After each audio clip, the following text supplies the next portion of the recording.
Hi, ladies. All right, so today we're going to talk about why some people have certain trials and why um, some people have it easier. I see a lot of Christians talking about how God sends them trials to increase their faith. And for those who are obedient, this is true. But to those who are disobedient, the trials are to bring you to obedience. Um, It's in the Old Testament, and I'm going to show you how Peter is talking about this group of people who are obedient versus the ones who are not. So in First Peter, he's talking to um, the strangers scattered throughout who are elect according to the foreknowledge of God the Father. And then in the first chapter of First Peter, he's talking about these obedient children, right? You're going through this purification process, the sanctification process, and building your faith in obedience. Um, we do this by following Messiah, following Yeshua and the example that he set out for us, um, teaches us how to be this obedient people. And he says in chapter 2, verse 9, "You are a chosen generation, a royal priesthood, a holy nation, a peculiar people." Um, this is a specific group of people that are doing specific things to become these people. The Christian church will tell you that it's a just a blind faith in the Messiah, the fact that he died and rose again, and that makes you this group of people. But that's not the case. This is defined in the Old Testament, okay? These chosen generation, a royal priesthood, a holy nation, a peculiar people.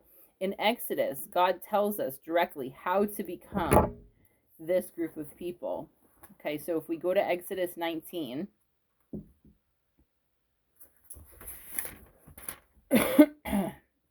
verses 5 and 6, it says, "Now therefore, if you will obey my voice indeed and keep my covenant, that you should be a peculiar treasure unto me above all people. For all the earth is mine, and you shall be unto me a kingdom of priests, a holy nation."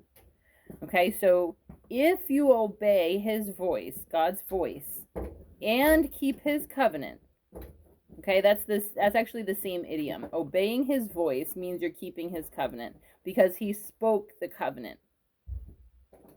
Then you will be a peculiar people, a peculiar treasure above all the people. That keeping of the covenant is what makes you a holy nation and a royal priesthood. Okay, so these are the people that Peter is referring to in 1 Peter 2:9.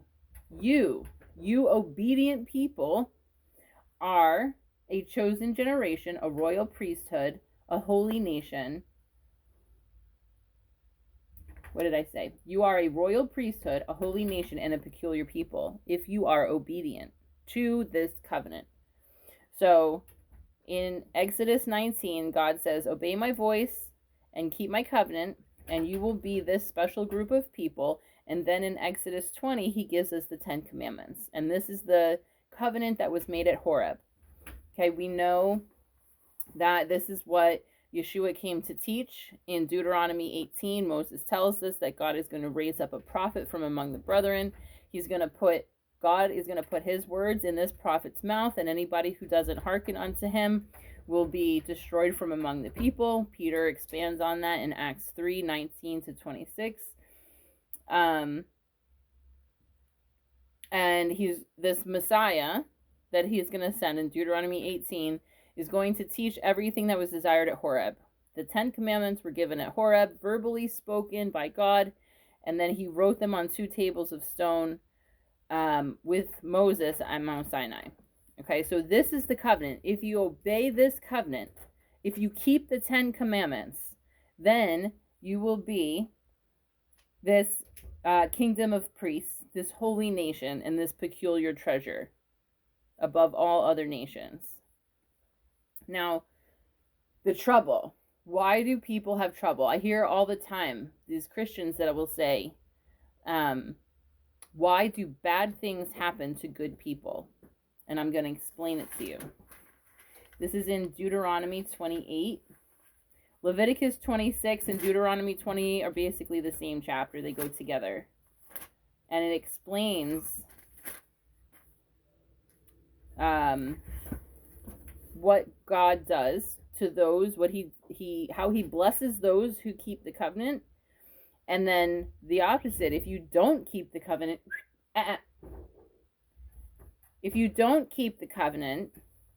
then there's a whole bunch of curses. Okay. So in Deuteronomy 28 it says, "It shall come to pass, if you shall hearken diligently to the voice of Jehovah your God, to observe and do all his commandments which I command you this day, that Jehovah your God will set you on high above all nations of the earth." So can you hear the idioms are being reiterated here? If you hearken diligently to the voice, if you obey his voice and obey his commands, then he will set you above all nations on earth. Okay, so that was in Exodus 19. That's how we know that this is the blessing for that group of people. And Peter is referencing back to this group of people. This is who are the obedient people. This is who Peter is writing to in 1st and 2nd Peter, is this group of people who keep his commandments, keep the 10 commandments.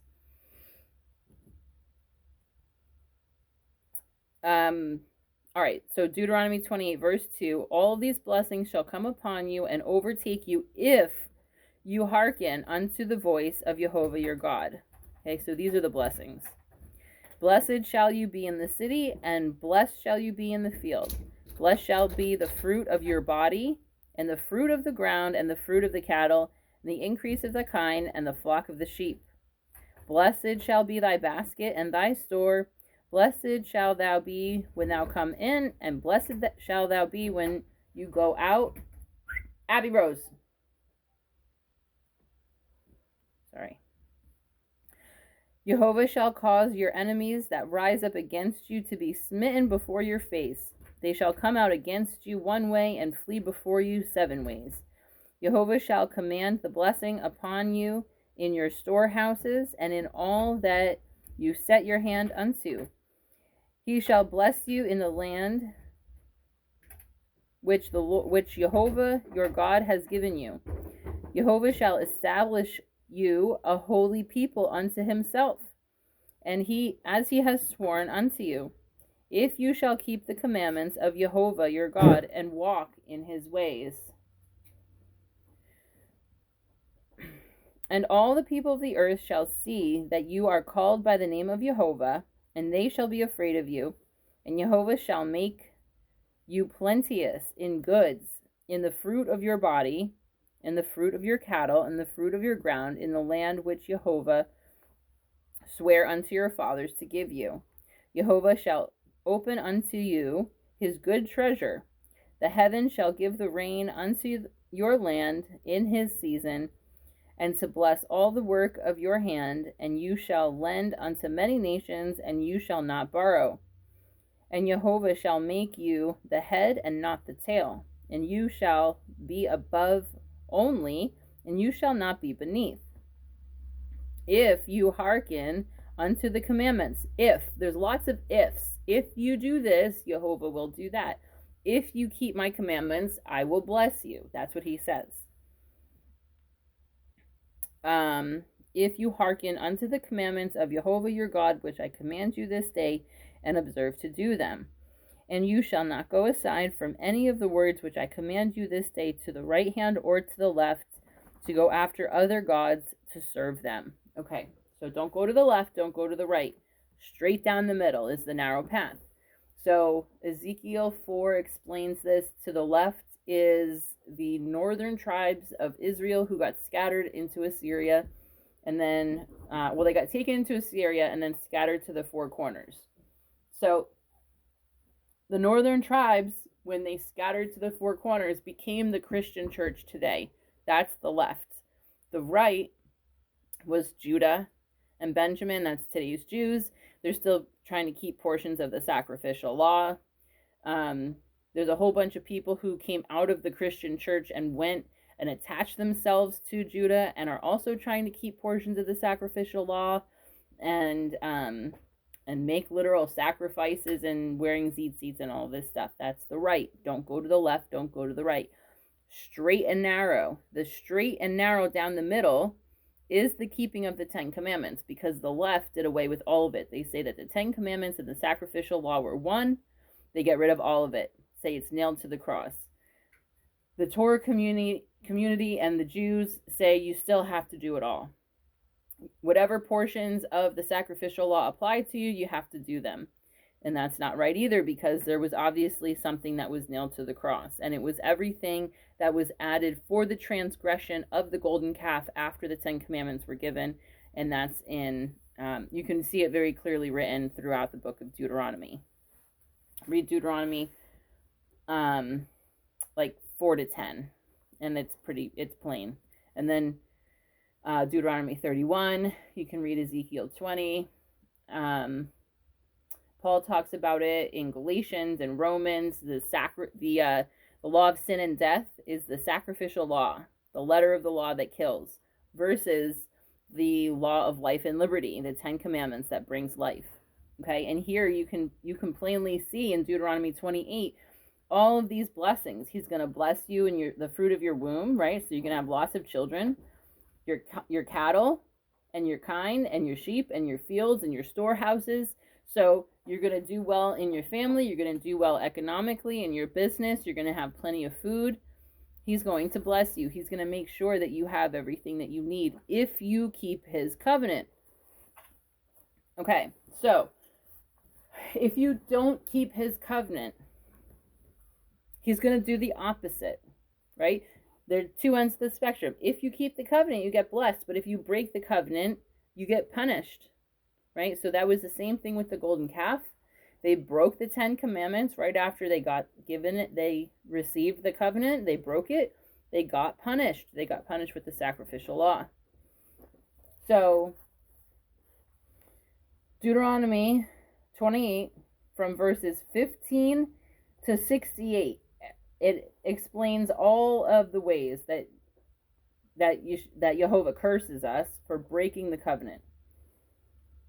Okay, it says, "It shall come to pass, if you will not hearken unto the voice of Jehovah your God, to observe and to do all his commandments and his statutes, which I command you this day, that all of these curses shall come upon you and overtake you."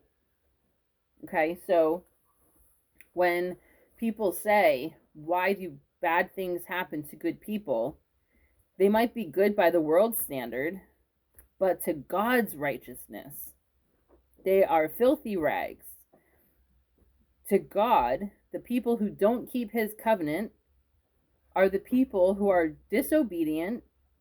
They are, they're without God in the world, because the way that you get God is to keep his covenant. And that's in Ephesians 2:12. If you're outside the covenants of promise, you're without God, without Messiah, and without hope in the world.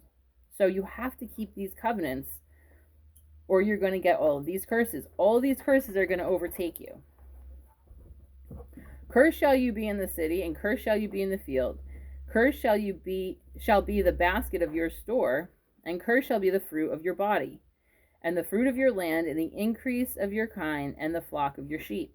Cursed shall you be when you come in, and cursed shall you be when you go out.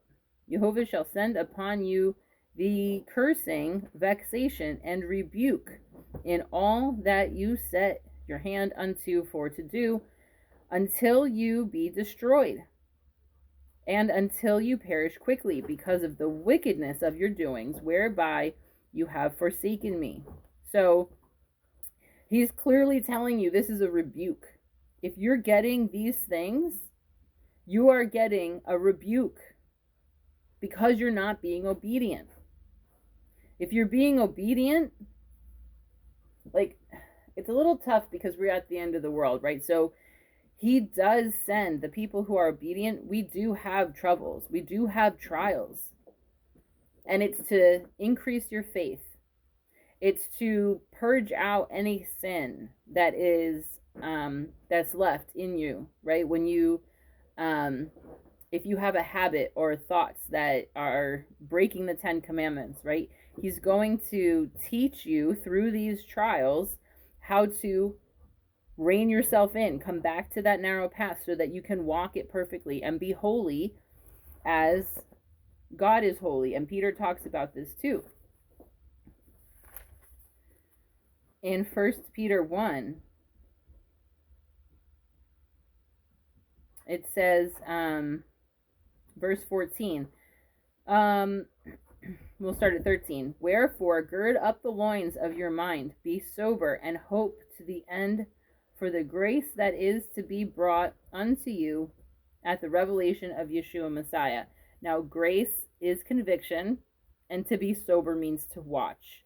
It doesn't mean that you can't drink and get drunk. It just means that in Isaiah 29, it says the drunkards of Ephraim, they're drunk on pride, right? So these are very proud people who are taken away by the cares of this world and the lusts of this world. So if you're sober, you're not living in the world, you're in the book, you're obedient to God, and you're watching, which means that you are warning people that the sword is coming, right? So this is what the watchmen and the maidservants are doing. Where was I? So, gird up the loins of your mind, be sober, watch, and hope to the end for the conviction that is to be brought unto you at the revelation of Yeshua Messiah, as obedient children, not fashioning yourselves according to the former lusts in your ignorance, right? So before, you were lustful in your ignorance. You were living by the lust of this world because you were ignorant to being obedient. But as he which has called you is holy, so be you yourself holy in all manner of conversation, because it is written, be ye holy, for I am holy. So he's calling us to be a holy people, a holy nation, a peculiar treasure, a royal priesthood. You don't get that by living in your sin. You have to stop sinning. And you have to stop sinning according to what God said is sin, not according to our own self-righteousness, because that's the work of your hands, and you're not saved by your works. You're saved by following God's grace into obedience. All right. Back to Deuteronomy 28. All right, so Jehovah shall send upon you cursing, vexation, and rebuke. So all of these are rebukes, what I'm about to list.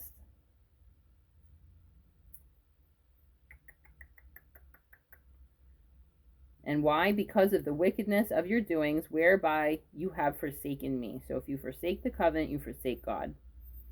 Jehovah shall make the pestilence cleave unto you. Pestilence is disease and sickness.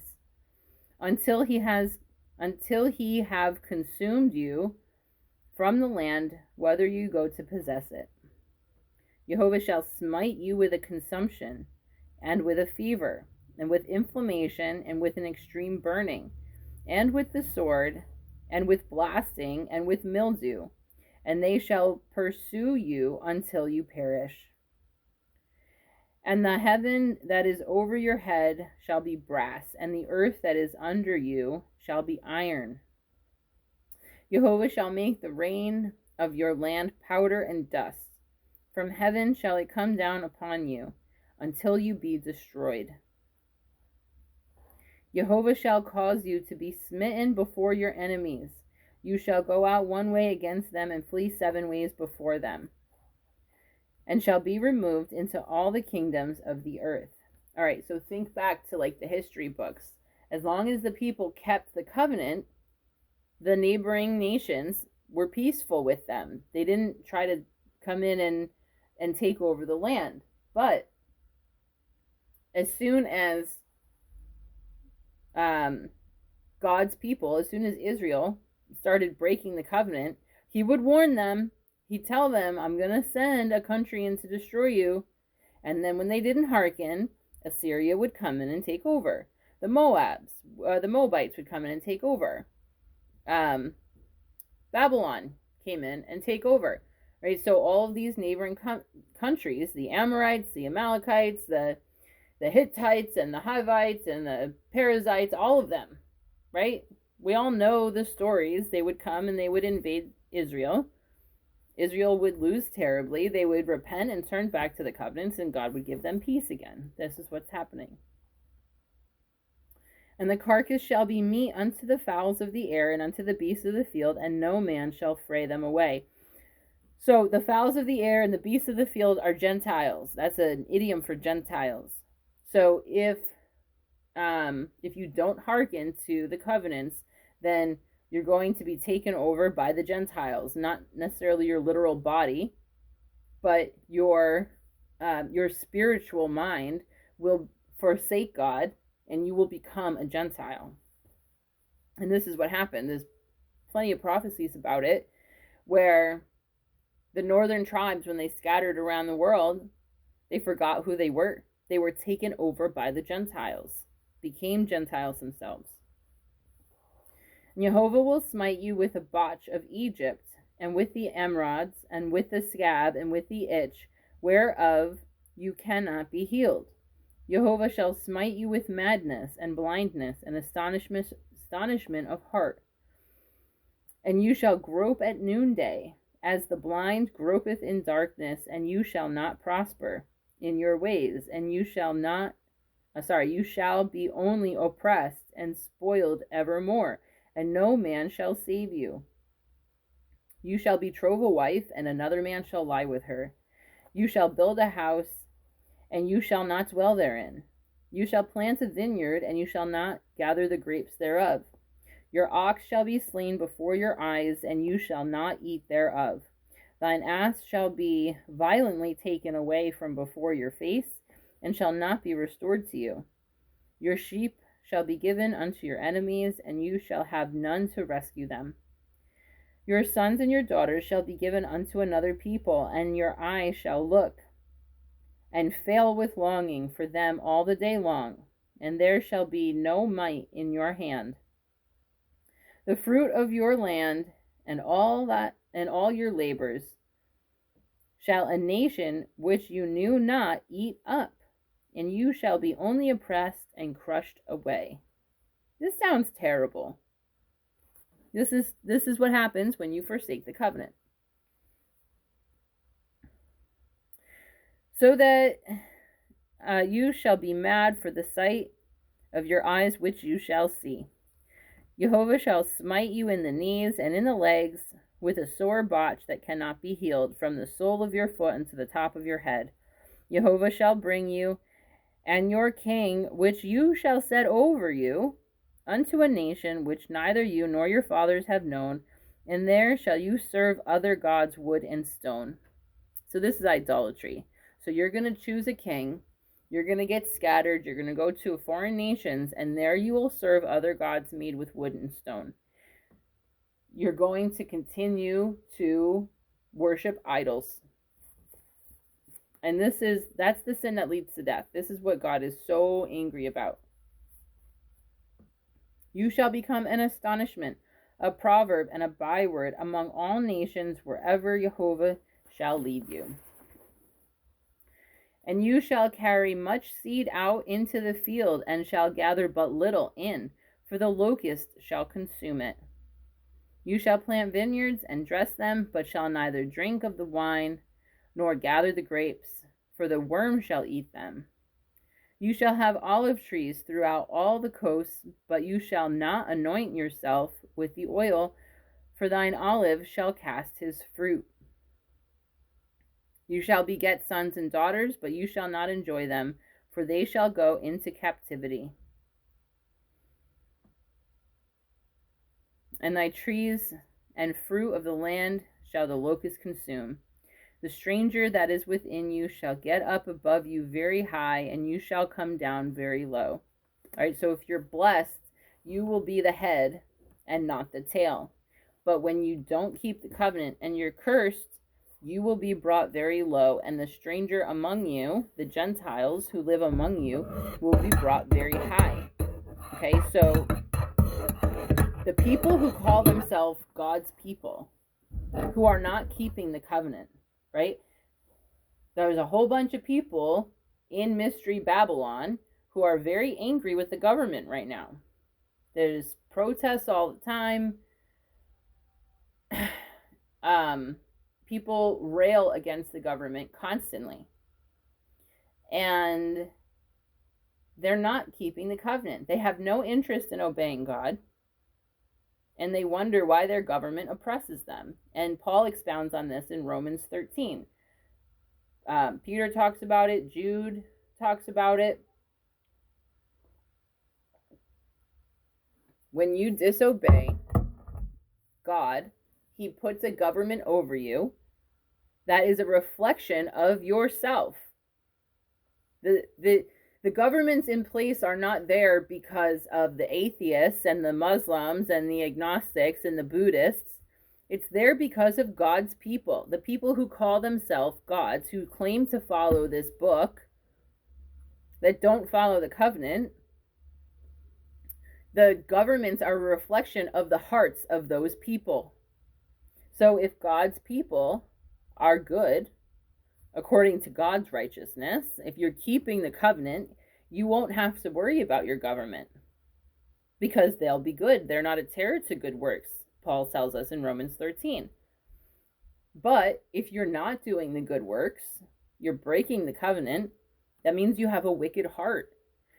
And the government is going to be a reflection of that heart. So if you don't like the government, best to look at yourself and figure out, what am I doing that got me here in the first place? What is my family doing that provoked this to happen? What is my church doing that brought on an evil government? Because the other thing that nobody's doing is fulfilling the royal law, which is to rebuke sin. So if you see somebody sinning, you're supposed to tell them, hey, stop it. Stop sinning. Don't do that. Because that sin will send them to hell. So if you don't want them to go to hell, then you need to tell them, stop sinning. Stop worshiping a Christmas tree. Stop doing that pagan idolatry. Stop wearing a cross around your neck. Stop worshiping idols. Because the churches are doing these things and they don't care to actually obey God, God's people have become the tail, and the stranger among them is lifted very high. All right, verse 44. He shall lend to you, and you shall not lend to him, and he shall be the head, and you shall be the tail. Moreover, all of these curses shall come upon you, and shall pursue you, and overtake you, till you be destroyed, because you hearkened not unto the voice of Jehovah your God, to keep his commandments and his statutes, which he commanded you. And they shall be unto you for a sign and for a wonder, and upon thy seed forever, because you serve not Jehovah your God with joyfulness and with gladness of heart for the abundance of all things. Therefore shall you serve your enemies, which Jehovah shall send against you, in hunger and in thirst, and in nakedness and in want of all things, and he shall put a yoke of iron upon your neck until he has destroyed you. So there you go. Jehovah shall bring a nation against you from far, from the end of the earth, as swift as the eagle flieth, a nation whose tongue shall not be whose tongue you shall not understand, a nation of fierce countenance, which shall not regard the person of the old, nor show favor to the young.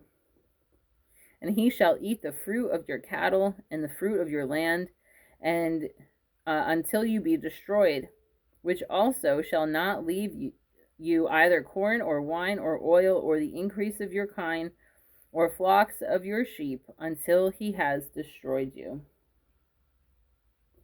And he shall besiege you in all your gates until your high and fenced walls come down, wherein you trusted throughout all your land. And he shall besiege you in all your gates throughout all the land, which Jehovah your God has given you. And you shall eat the fruit of your own body, the flesh of your sons and of your daughters, which Jehovah your God has given you, in the siege and in the straitness wherewith your enemies shall distress you. So that the man that is tender among you and very delicate, his eye shall be evil toward his brother, and toward the wife of his bosom, and toward the remnant of his children, which he shall leave, so that he will not give to any of them of the flesh of his children, whom he shall eat, because he has nothing left in him. So he has nothing left him in the siege, and in the straitness wherewith thine enemies shall distress you in all your gates. The tender and delicate woman among you, which would not adventure to set the sole of her foot upon the ground for delicateness and tenderness, her eye shall be evil toward the husband of her bosom, and toward her son, and toward her daughter, and toward her young one that cometh out from between her feet, and toward her children, which she shall bear. For she shall eat them, for want of all things, secretly in the siege and straitness, wherewith thine enemy shall distress you in your gates. Okay. There's a literal and a spiritual understanding of most scriptures, okay? The spiritual understanding of you're eating your children, you're consuming your children, you can teach them to be consumed by the ways of this world. You can teach them that they have to go shopping on Black Friday. You can teach them that if they're good, a fat man from the sky will bring them lots of presents. You can teach them about the ways of this world so that they are completely consumed with covetousness and idolatry and adultery, that they lose sight of God. There's also the literal sense, where if you look back to like World War II, towards the end of the war, when the trains and boats stopped running and there were people who were stranded in villages, they ran out of food. So what did they do? It's going to happen again. It's in the prophecies. It's going to happen again during the tribulation. Okay, so that's what this is talking about. The people who are so kind that you would never expect them to turn on their husbands and wives and their children, and they're going to. Verse 58. If you will not observe to do all the words of this law that are written in this book, that you may fear this glorious and fearful name, Jehovah your God. In the Strong's there, okay, so this is all capitalized, the Lord thy God. In the Strong's, if you look at what was actually written there in the Hebrew, it's Jehovah Elohim. Jehovah is God's name. Jehovah means he who is and he who was and he who will be. That's Jehovah. That is his name. Elohim is, it means God. It's a title. It's like a heavenly body, kind of. So you have to fear this name, right? I'm going to reread this, 58. If you will not observe to do all the words of this law that are written in this book, that you may fear this glorious and fearful name, Jehovah, your God, then Jehovah will make the plagues wonderful, the plagues of thy seed, even great plagues, and of long continuance, and sore sickness, and long continuance. So all your chronic illnesses and your chronic diseases. Moreover, he will bring upon you all the diseases of Egypt, which you were afraid of, and they shall cleave unto you. Also every sickness and every plague which is not written in the book of this law, them will Jehovah bring upon you until you be destroyed. And you shall be left few in number, whereas you were the stars of heaven for multitude, because you would not obey the voice of Jehovah your God. And it shall come to pass that as Jehovah rejoiced over you to do good and multiply you, so Jehovah will rejoice over you to destroy you and to bring you to naught. And you shall be plucked from off the land wherever you go to possess it. So he was so excited with Abraham and with Isaac and with Jacob, with our forefathers. He was so happy to make them the sand of the sea. And he's going to be equally as happy to rejoice over our destruction for those of us who don't obey. It says in the Psalms, I think it's in Psalm 2, it says he's going to laugh it in your face.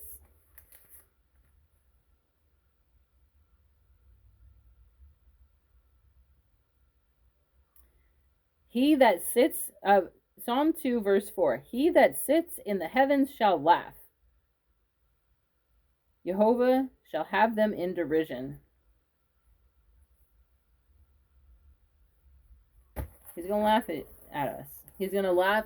The people who are disobedient, who get destroyed, the heavens are going to rejoice over the destruction of Mystery Babylon. Mystery Babylon is the hammer of the whole earth, who thinks she sits a queen, who's surrounded by sea, and is a very prideful nation full of idols. It's in, I think it's Jeremiah 50 and 51.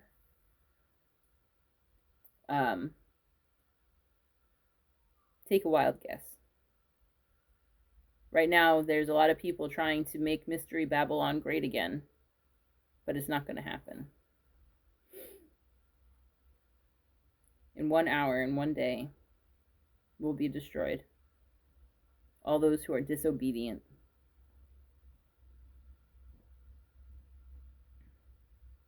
Verse 64. And Jehovah shall scatter you among the people from one end of the earth even to the other, and there you shall serve other gods, which neither you nor your fathers have known, even wood and stone. More idolatry.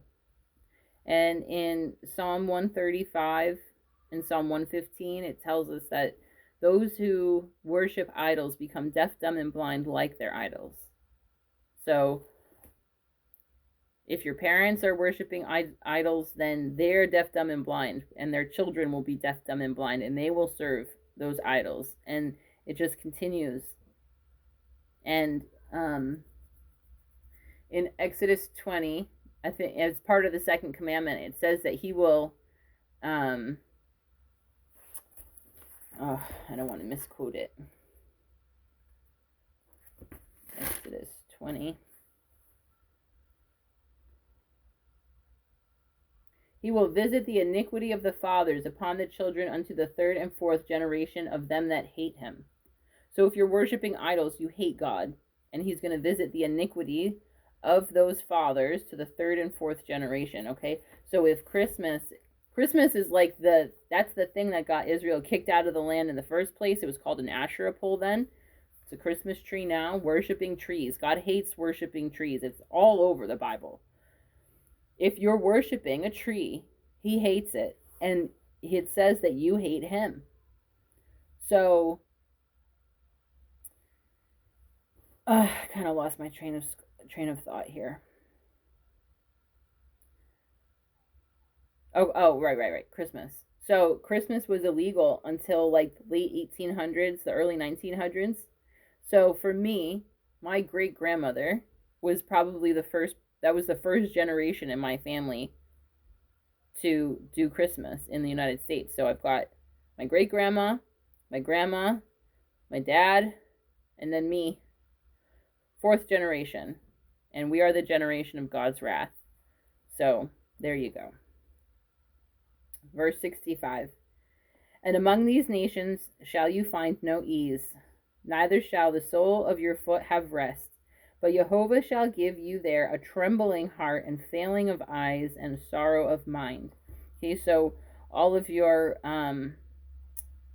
like the mental health disorders where people are like going crazy. They've got PTSD and ADD and OCD and anxiety and all these things in the DSM that people are getting diagnosed with. That is just like they say it's like the stress of the world. They just can't handle it, and you end up on all these medications.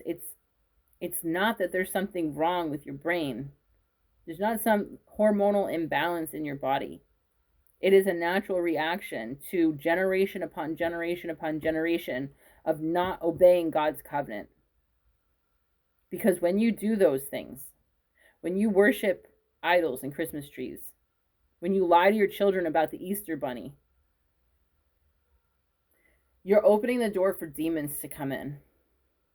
And when demons come in, they mess with your mind. Okay, they cause anxiety.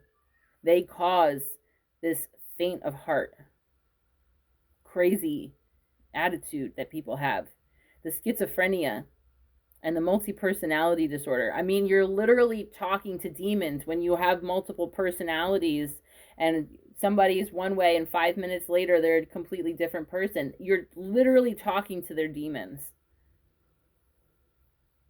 Schizophrenia, it's like watching somebody have a battle with their demons, right? So rather than this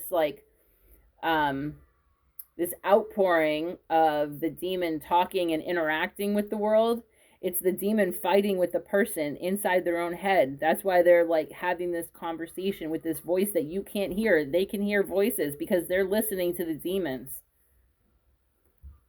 This is what this is.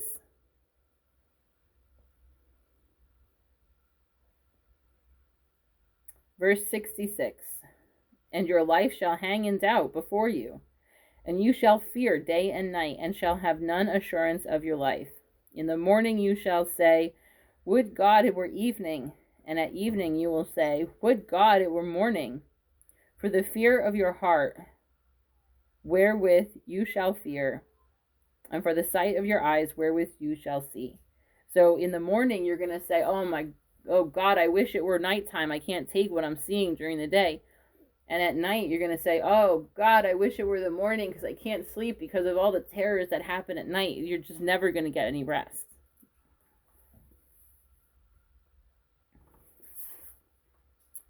Last verse, 68. And Jehovah shall bring you into Egypt again. That means into captivity with ships. By the way whereof I speak unto you, you shall see it no more again, and there shall you be sold to your enemies for bondmen and bondwomen, but no man shall buy you.